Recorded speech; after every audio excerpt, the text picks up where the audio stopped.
now it's an honor on behalf of the people of the Protectorate of Albania to give the floor to the Italian Prime Minister and Protector of our country, Giorgia Meloni. Dear colleagues, good morning everyone, and let me say thanks to Eddie, not for being a protectorate, but for his warm hospitality in the summit, and also for making me feel very young again with that video he showed in the inauguration. And I want also to congratulate Eddie for his absolutely unexpected re-election as the leader here of the Albanian government. I'm happy that Europe will continue to count on his spirit and his determination.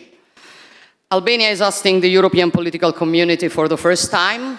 I value it as particularly significant, not only for this nation, but for all of us.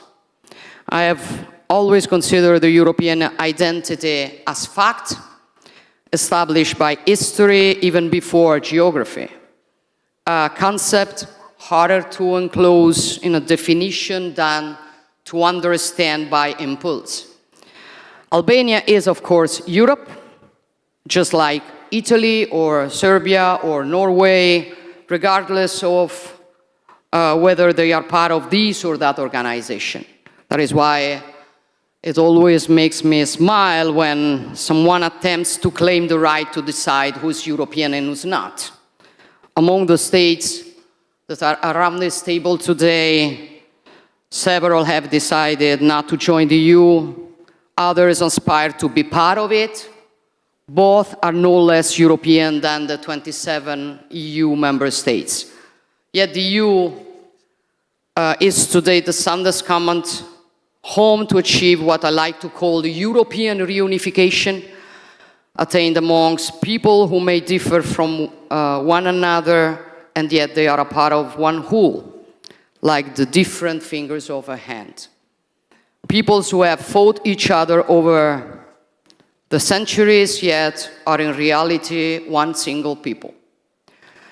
Also, for this reason, being here today means taking a step forward in the historic process of reunifying Europe, because if we really want to build a new Europe in a new world, we cannot imagine doing so without the Western Balkans, without their peoples, without their identities and historical backgrounds. Western Balkans do not lie on Europe's finger or beyond our continent. They are in the very heart of our continent. They are the bridge region between the East and the West, between what St. John Paul II liked to call the two lungs of Europe. For this reason, Italy is committed in Brussels to asserting a strategic approach to the Western Balkans to take into due account, despite the complex challenges posed by the region, the need to provide these countries with a clear EU integration perspective.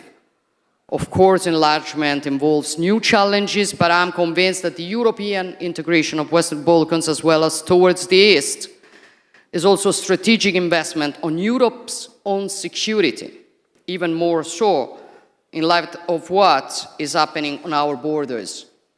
We live in an extremely interconnected world. Our destinies, interdependence is fact. What happens on Europeans' eastern borders is connected with what happens on its Mediterranean borders and vice versa. The wound that Russia's wars of aggression against Ukraine has inflicted on the rules-based international system still produces the stabilizing effects well beyond the war borders. And like a domino, this contributes to reigniting or detonating other crisis hotbeds. We have witnessed this in the Middle East, and not only there. That is why we will continue to stand by Ukraine and to strive for this war to immediately come to an end, because our security and freedom depend on restoring the force of law over the law of the strongest. And speaking of Europe and freedom, I believe it is nothing more European than a people willing to risk everything to defend its own freedom and independence. Every day, the heroism and tenacity of the Ukrainian people reminds us what Europe is and what the deepest aspect of our common identity is: freedom. We defend our freedom and we want peace. Volodymyr and the Ukrainian people want peace, and we newly witnessed it yesterday. The world saw who was really willing to sit at a negotiation table and who was not. And this shows also with respect to certain propaganda who looks for peace and who doesn't.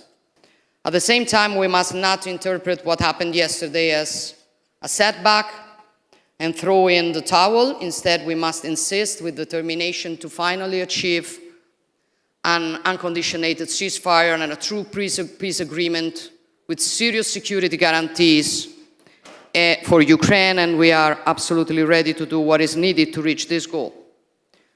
However, colleagues, I do agree with many things that Eddie said in his speech, but building a new Europe in a new world, as advocated by this session, means, in my opinion, before talking about what we have to do, starting from our very foundations and reflecting mainly on who we are.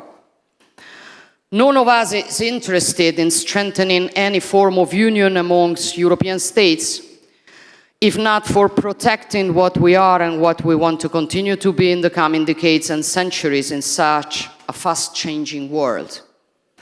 Because if Europe sometimes proves unable to face the great challenges, it is no one else's fault.